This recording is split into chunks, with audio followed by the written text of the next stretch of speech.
Bonjour mes frères, bonjour mes sœurs. Que le nom de Jésus-Christ, notre Seigneur et notre Dieu, soit glorifié. En ce 6 octobre, je viens lui rendre grâce.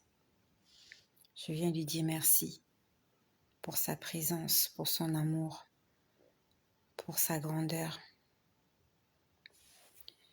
Il y a de cela 5 minutes, pendant que je m'apprêtais à faire cette vidéo, j'ai entendu quelqu'un parler.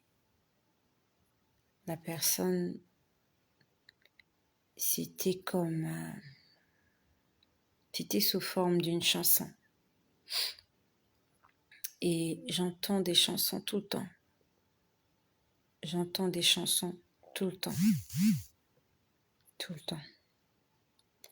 Et la chanson que j'entendais là tout de suite avant de commencer la vidéo, on disait « Tu ne sauras jamais combien je t'aime ». Bonsoir à ma sœur Solange Edimo. C'est ce que la chanson disait. Tu ne sauras jamais combien je t'aime. J'ai juste entendu une mélodie. Et quand je me suis, on va dire, quand je me suis approprié cette mélodie. Bonsoir Romanos Barreau, je vois Jacqueline qui est là. Rayon du soleil, je vois Moza, Hermine Malonga. Soyez bénis. J'ai entendu la chanson et bonsoir Alex Kassara. J'ai entendu la chanson. Ah, vous êtes nombreuses mes sœurs et mes frères. Je vois Oduto, Angèle Tito. Que les seigneurs vous bénissent tous là où vous êtes. Que les seigneurs vous fassent du bien. Jésus-Christ est Dieu. Bonsoir à Marcel de Leslie. Azizi Sana. Shaidana Kwanza. Soyez bénis. Noélie Ouedraogo. Ulrich Nems. Qu'est-ce que j'ai une grande famille. Vous êtes ma famille. Vous êtes mon peuple. Et tout à l'heure, j'étais en train de dire que lorsque je m'apprêtais à faire la vidéo, j'ai entendu une chanson. J'ai oublié la mélodie. Et on disait, tu ne sauras jamais combien je t'aime. Bonsoir à Monia Kwaku. On disait, tu ne sauras jamais combien je t'aime. On était en train de me parler. Il y a quelqu'un qui m'a envoyé un message. Quelqu'un m'a parlé là tout de suite. C'était sous forme d'une chanson. Tu ne sauras jamais combien je t'aime. Tu ne sauras jamais combien je t'aime. Qu'est-ce que c'est touchant. J'ai envie d'entendre ce genre de choses. Qu'est-ce que c'est touchant. Tu ne sauras jamais combien je t'aime. Bonsoir à William Fredon. Est-ce que le Seigneur m'a dit tout ça tout à l'heure? Je suis venue te le dire aussi. Tu ne sauras jamais combien Jésus t'aime. Tu n'as aucune idée. Personne ne le saura. Même moi-même, je ne le sais pas. Je sais que Dieu m'aime. Mais je ne peux pas le mesurer. Je ne sais pas le... C'est pas possible. C'est pas possible de mesurer son amour. Et il me l'a dit là tout à l'heure, tout de suite. Tu ne sauras jamais combien je t'aime. J'aimerais dire merci à Jésus. J'entendais quelqu'un chanter sur ma droite. La personne était sur ma droite. Tu ne sauras jamais combien je t'aime. Tu ne sauras jamais combien je t'aime. J'ai besoin, j'en ai besoin. J'ai besoin que quelqu'un me dise ça. Pas une personne charnelle, parce que je ne crois plus. Je ne crois plus à ce que les gens disent. Je crois en ce que Dieu me dit. Ce qu'il me dit, c'est ce qu'il y a de plus important pour moi. Je ne crois plus en ce que les hommes disent. Même quand un homme dit la vérité, je préfère le prendre avec des pincettes, de peur d'être déçu. Mais quand Dieu parle, il ne ment pas. Il m'a dit, tu ne sauras jamais. Il a dit, tu ne sauras jamais. Il n'a pas dit, tu ne sauras pas. Il a dit, tu ne sauras jamais. Ça veut dire que c'est quelque chose qu'on ne peut pas mesurer. On ne peut pas le mesurer. Et je viens dire merci à Jésus. Seigneur Jésus, merci pour ton amour. Seigneur, merci pour les regards que tu as braqués sur moi. Qui suis-je? Comme Marie, une jeune fille en Israël. Et c'est sur elle que tu avais posé ton regard afin de faire d'elle une référence, celle qui a porté le Messie dans son ventre. Que suis-je, Seigneur? Qu'est-ce que j'ai fait? Je ne l'ai pas mérité. J'ai fait tellement de bêtises. J'ai fait tellement de mauvais choix. Et souvent, quand je reste tranquille, je le regrette. Je regrette beaucoup les choix que j'ai faits. Et la majorité des choix que j'ai faits n'étaient pas bons. Sur 10 choix que j'ai faits, il y a juste un demi-choix qui était parfait. 9 choix et demi, c'était du n'importe quoi. C'était des choix personnels. Et en ceci, octobre, entendre Dieu me parler et me dire, tu ne sauras jamais combien je t'aime. Je suis venue lui dire merci. Mais j'aimerais que tu te joignes à moi. Disons-lui merci. Merci Seigneur pour ton amour. Merci Seigneur pour ta bonté. Merci Seigneur pour ta grâce. Aujourd'hui, je suis sortie. Je suis sortie aujourd'hui. J'avais des courses à faire. Je suis allée rendre visite à une personne malade. C'est une personne âgée. Je ne suis pas venue prophétiser la mort.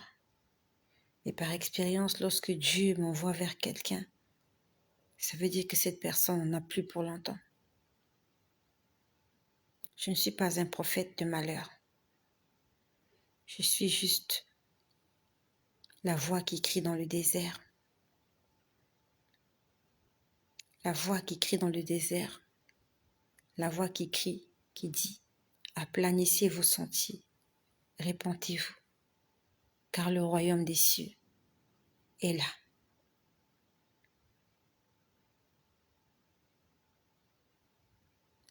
Je suis allée voir cette personne très malade. C'est une personne âgée. Je ne sais pas exactement quel âge cette personne a. C'est une personne malade qui souffre.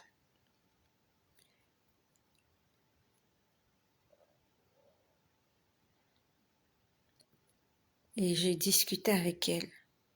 La personne m'a dit qu'elle est fatiguée de vivre. La personne m'a dit qu'elle a vraiment envie de partir parce que elle est supportée par ses enfants. Elle est devenue comme une charge. On doit lui acheter des médicaments. On doit s'occuper d'elle comme d'un bébé. Elle doit porter des couches. Elle m'a dit, je suis fatiguée. Elle me dit, ça fait longtemps que je souffre. Pourquoi est-ce que Dieu ne vient pas me chercher? Et pendant qu'elle était en train de parler, le Seigneur m'a révélé qu'il était en train de lui faire grâce parce qu'il veut qu'elle puisse se repentir. Une repentance sincère. Pendant qu'elle parlait, le Seigneur m'a dit, je suis en train de lui laisser le temps de pardonner à ceux qui lui ont fait du mal. C'est ce que le Seigneur me disait pendant qu'elle parlait. Elle me disait, j'ai trop souffert, ça fait longtemps que je souffre, je suis fatiguée de souffrir, j'ai envie de fermer les yeux et de m'en aller. Le Seigneur m'a dit, je la garde en vie parce que je veux qu'elle pardonne à son prochain. Et je le lui ai dit. J'ai dit, maman, tu as envie de mourir? J'ai dit, tu as envie de mourir, tu as sûrement raison, tu es fatiguée. C'est parce qu'on ne peut pas se suicider est un péché. Je lui ai dit, le Seigneur me demande de te dire ceci, que jusque-là, il te garde en vie, malgré le fait que tu souffres. C'est parce qu'il y a encore des choses que tu dois régler avant de partir. Je lui ai dit, tu dois ouvrir ton cœur. Tu dois pardonner à ceux qui t'ont blessé.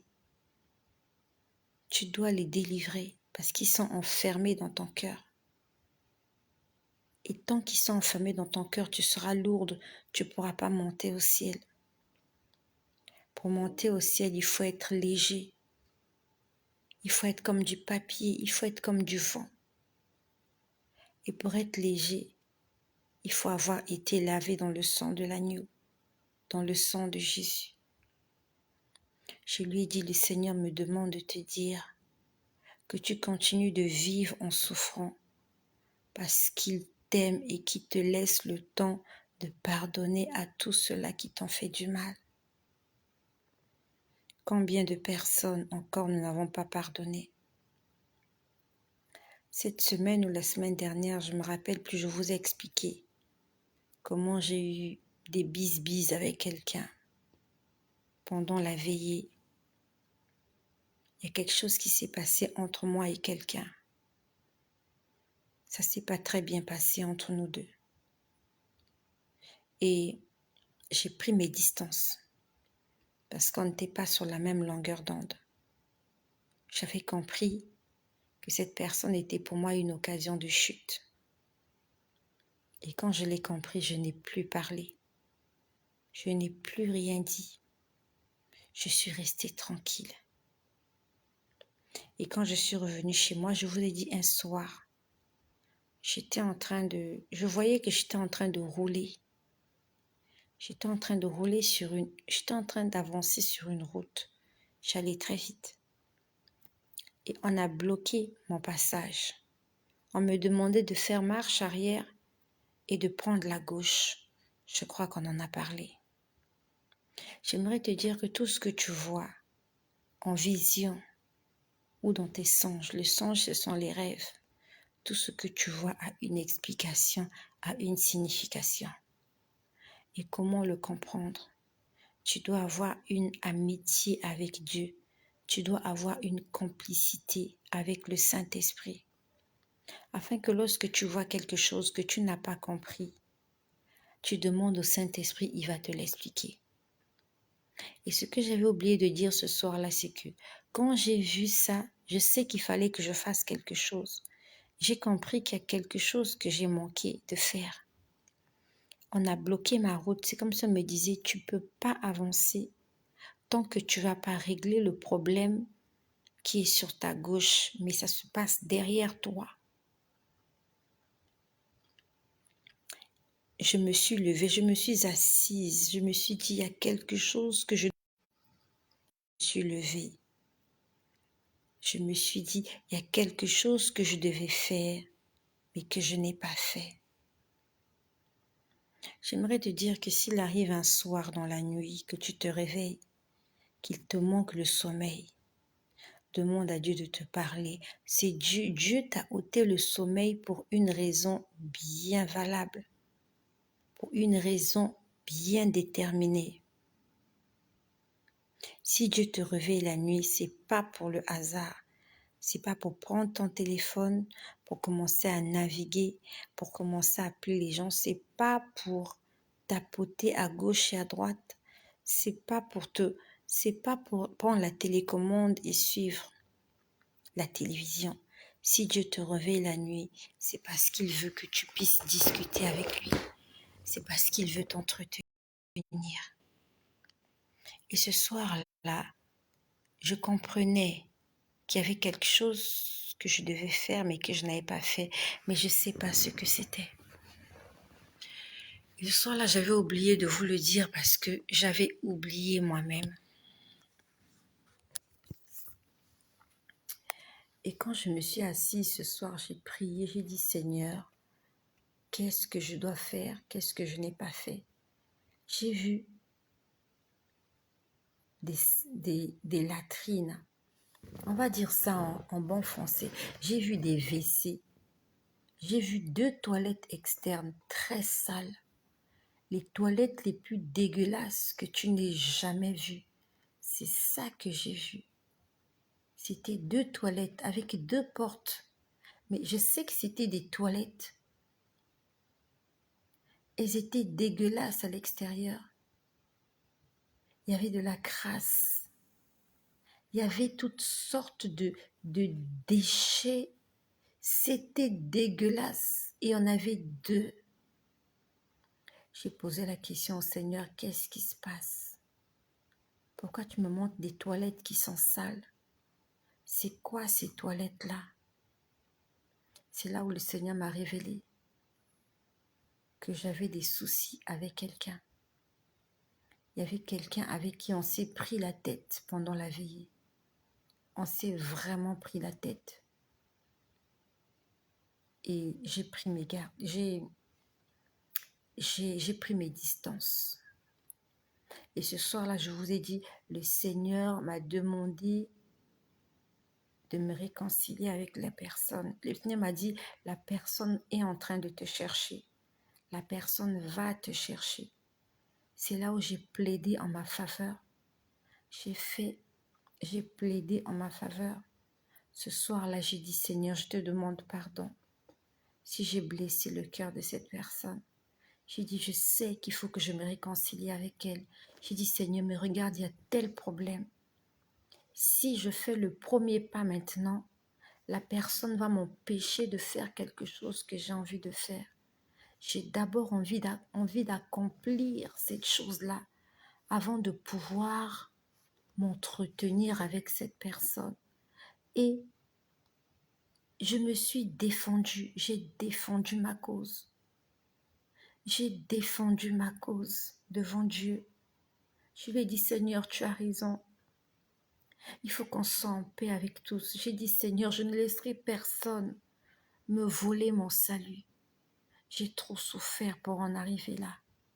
J'ai fait des sacrifices énormes. Ça fait 5 ans.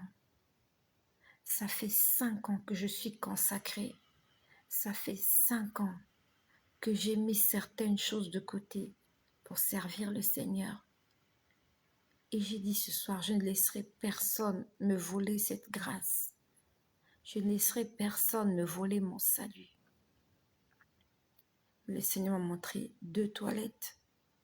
En fait, les toilettes en question, c'était cette personne-là et c'était moi. Et on était côte à côte. Des toilettes sales, dégueulasses. Même vous, si tu as envie d'aller aux toilettes, si on te présente ces toilettes-là, tu n'entreras pas là. Même si tu as une indigestion incroyable, tu vas préférer faire tes besoins dans les herbes que d'aller le faire dans cet endroit parce que les toilettes que j'ai vues, c'était très dégueulasse. À ce moment-là, j'ai compris que lorsque nous sommes en colère contre quelqu'un, lorsqu'on ne s'entend pas avec quelqu'un, devant Dieu,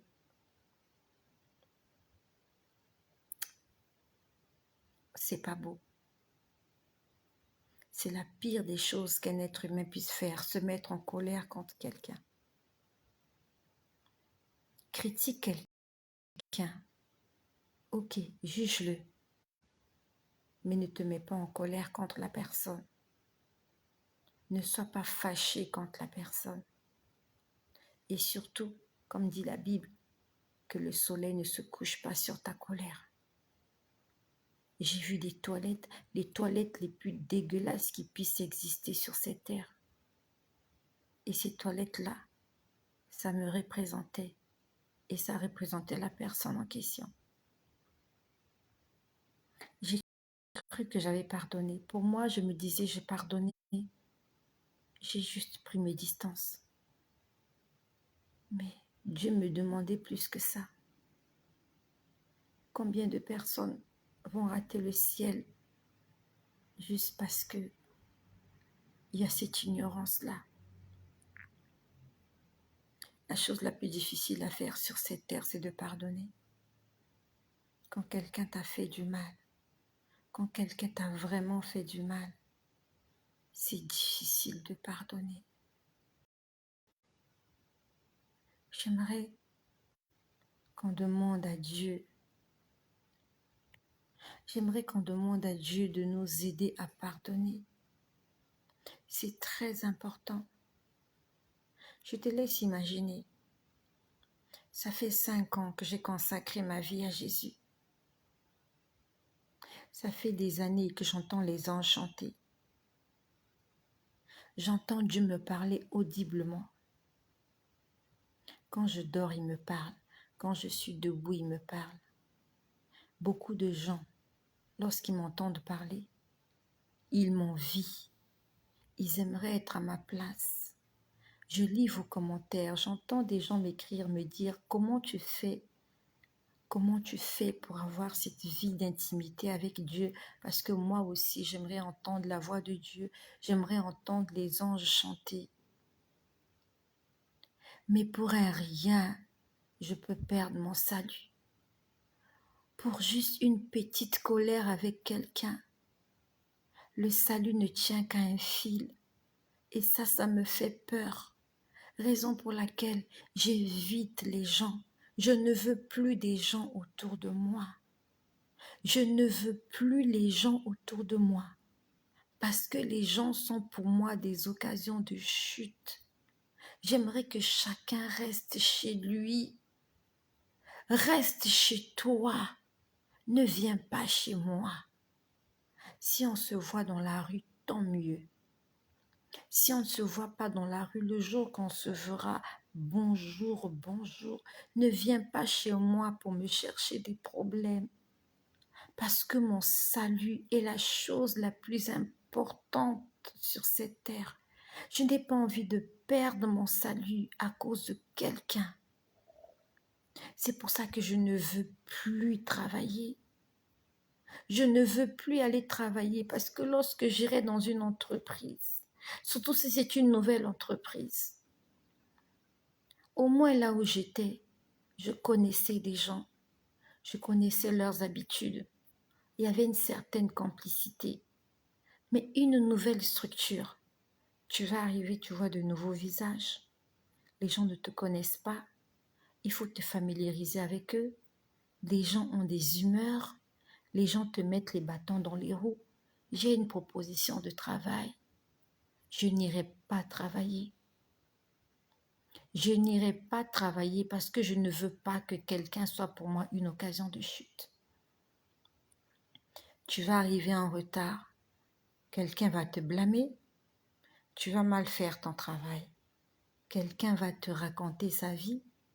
Quelqu'un va te froisser comme du papier. Ça, je ne veux pas.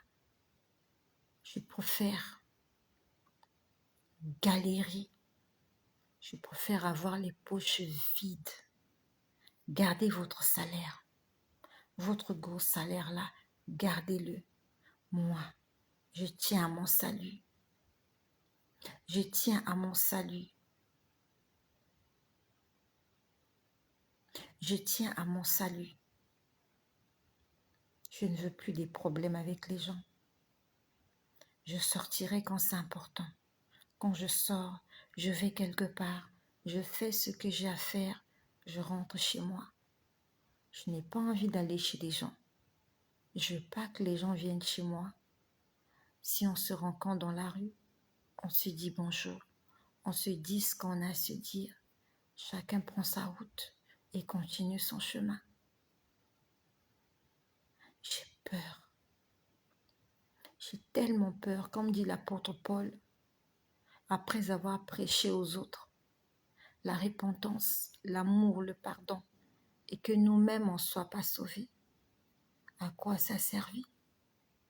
À quoi ça servit?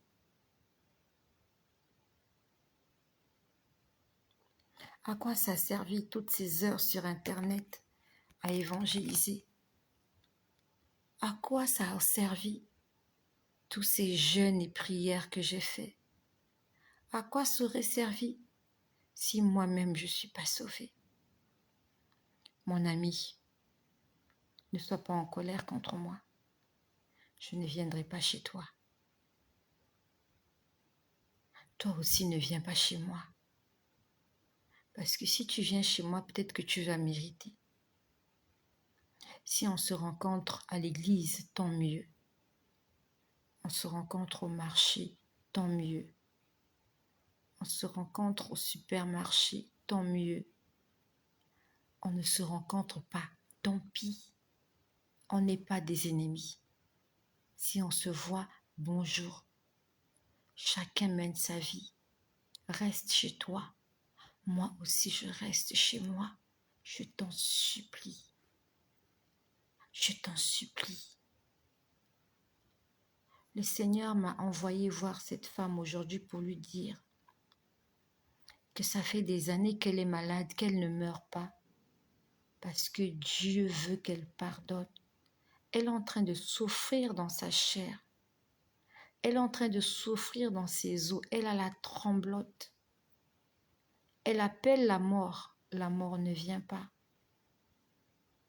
Et Dieu m'a dit, je suis en train d'attendre qu'elle puisse pardonner à ceux-là qui l'ont offensée. Et en attendant la prière de repentance, elle est en train de souffrir. Elle accuse les sorciers. Ce ne sont pas les sorciers. C'est Dieu qui est en train de l'interpeller. C'est Dieu qui veut qu'elle se réveille. Elle ne le savait pas. Et moi non plus, je ne le savais pas. J'ai reçu cette révélation aujourd'hui. Le Seigneur veut que nous soyons en paix avec tous. Peut-être comme moi, souvent quand tu es seul dans ton coin, tu regrettes pourquoi tu n'as pas de frère, pourquoi tu n'as pas de sœur. Moi, il m'est arrivé de regretter. Je me dis, mais pourquoi je suis seule? Pourquoi je suis la seule fille de ma mère? Si j'avais des sœurs, ça irait mieux. Qu'est-ce qui te dit que si tu avais des sœurs, ça irait mieux? Peut-être qu'on allait se prendre la tête. Peut-être que ça allait partir dans tous les sens. Moi, j'allais dire un mot, elle allait dire un autre mot. Ça allait exploser. Là, je suis seule. Je suis seule. Je me plains parce que je me dis, là, je suis seule et je me plains. Je me dis, ça aurait été bien si on était nombreux, si on était 4, 5, 6, comme dans d'autres familles. S'il y a un problème, on met la main à la pâte. Qui t'a dit que c'est comme ça que ça allait se passer? Que parce que vous seriez nombreux, que vous allez facilement régler les problèmes. Va te renseigner dans les familles nombreuses. Il y a trop de problèmes. Si tu es fille unique, si tu es fils unique de tes parents, ne te plains pas. Peut-être que c'est mieux comme ça. Sinon, tu vas te prendre la tête avec ta sœur, avec ta petite sœur, avec ta grande sœur, avec ton grand frère, avec ta sœur jumelle. Restant comme ça, on n'a pas d'ennemis, on n'a pas de problème. Ne cherche pas l'amitié des gens. Ne cherche pas que les gens viennent chez toi. Ils vont te créer des problèmes. Même pas qu'ils vont te créer des problèmes. Vous allez passer des heures et des heures à critiquer les autres, à faire des commérages. Vous allez pécher toute la journée parce que tu as du mal à rester seul chez toi. Le Seigneur m'a montré. J'étais une toilette sale, dégueulasse. Moi, j'ai cru que j'avais pardonné. Honnêtement, j'ai cru que j'avais pardonné. J'ai cru que j'avais pardonné. Mais pour Dieu, je n'avais pas pardonné. Je ne sais pas pourquoi est-ce que pour lui, je n'avais pas pardonné.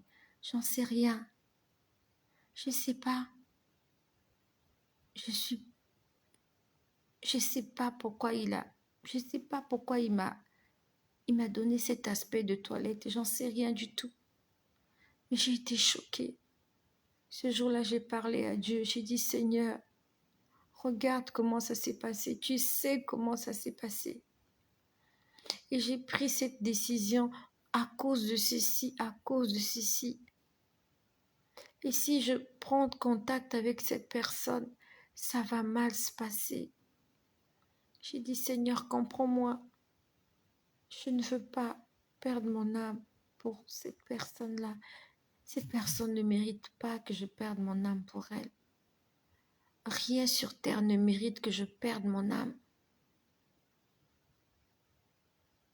J'ai plaidé ma cause auprès de Dieu. J'ai plaidé ma cause. Je lui ai dit les choses comme je les pensais.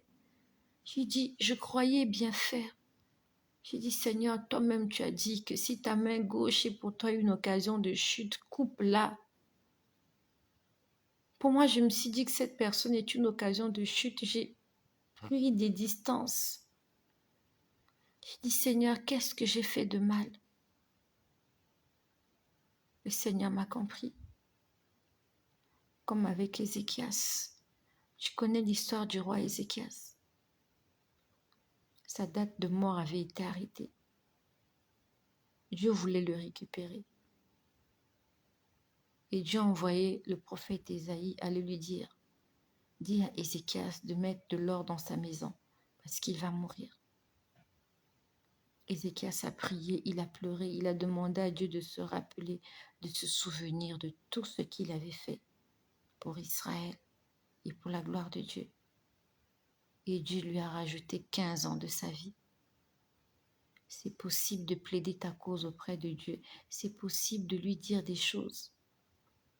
Il peut changer de décision et c'est ce que j'ai fait ce soir-là. Sauf qu'avant que je ne puisse m'exprimer, je me suis vue comme une toilette sale et dégueulasse.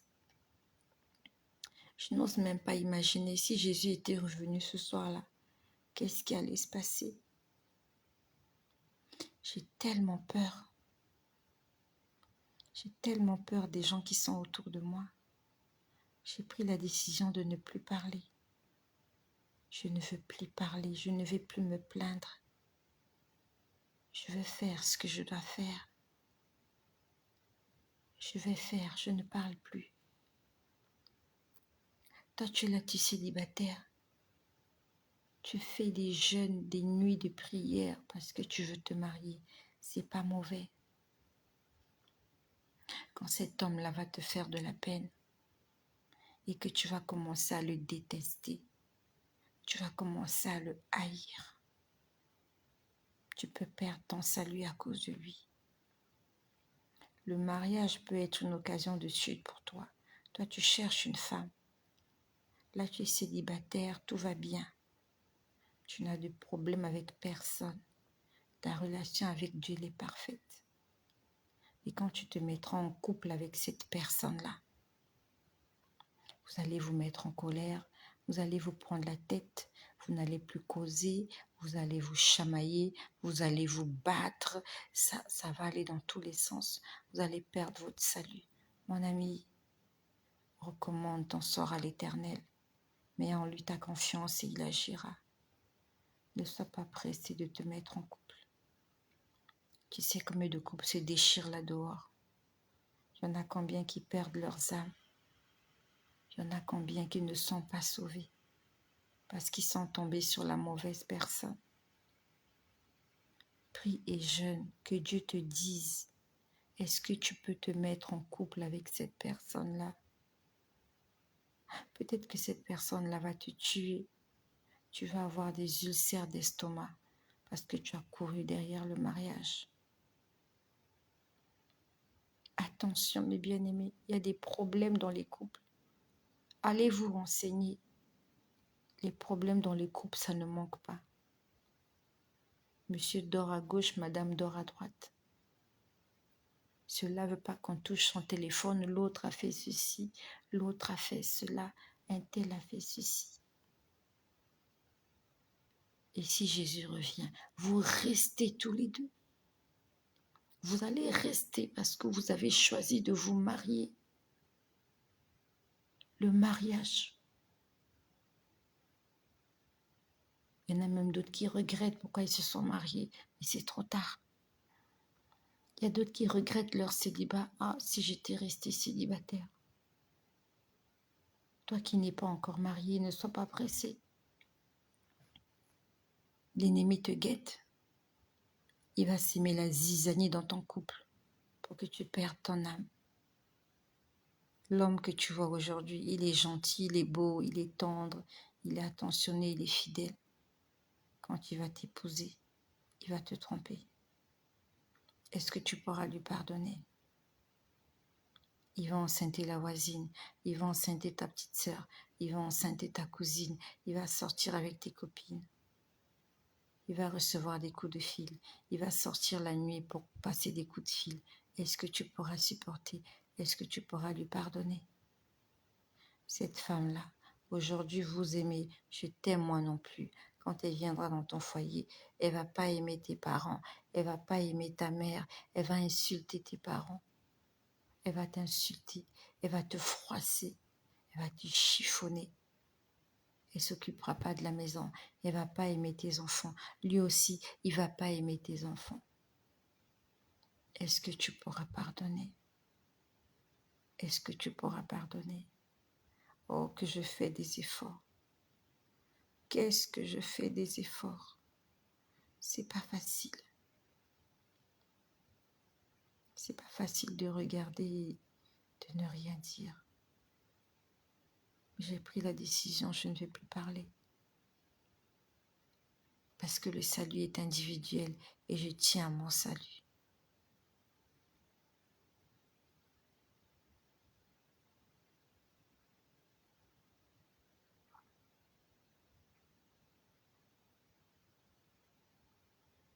Je tiens à mon salut.